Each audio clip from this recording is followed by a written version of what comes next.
Hey everyone, my name is Tobias Forge, and I am the person uh, responsible for Ghost.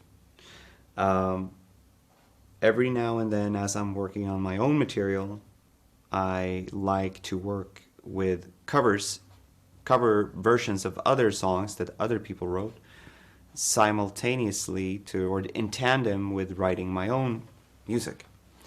So lately, when I was writing songs for Impera, I had a studio setting and an engineer. I am completely untechnical myself, so I have to have an engineer doing all the work for me in terms of recording and editing and making it sound a certain way.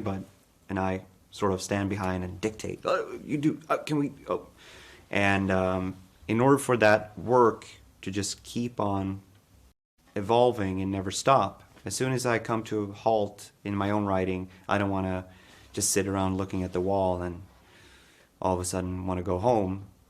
I figure that if we record covers in tandem with the other writing, we keep on going.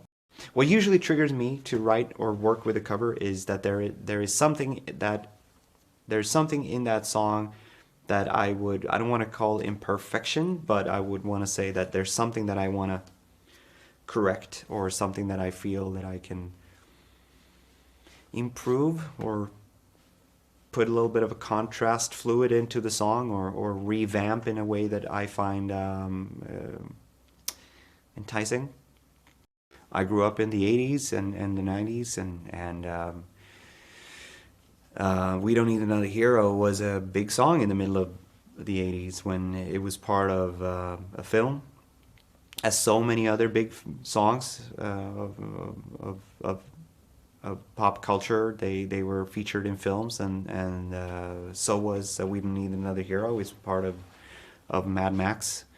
Um, Same thing with Jesus He Knows Me in 1991 or 1992, whenever that was a single. I don't remember, but when that was a song on the radio, and when that was a song that was played frequently on MTV, I was 10, 11 years old, and I was a big music fan. I loved Genesis. I loved Peter Gabriel. I loved Phil Collins.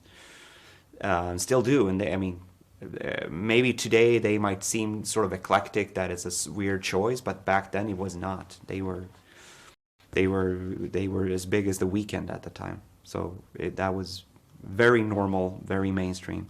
For the last couple of recordings, I've worked with Fredrik Åkesson, who's a guitar player from Opeth, because he's a very, very, very talented guitar player, and he has a great ability to just listen to what you've recorded and learn. He learns how to play it, and then he can. What took me a whole day of cutting and pasting and putting together as a solo. And sometimes when I write solos, I have to sort of slow everything down and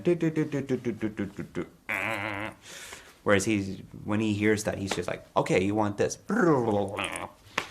which I can't do. So you bring him in, and he sits through and works through the material and executes it in a way that you have uncut good takes.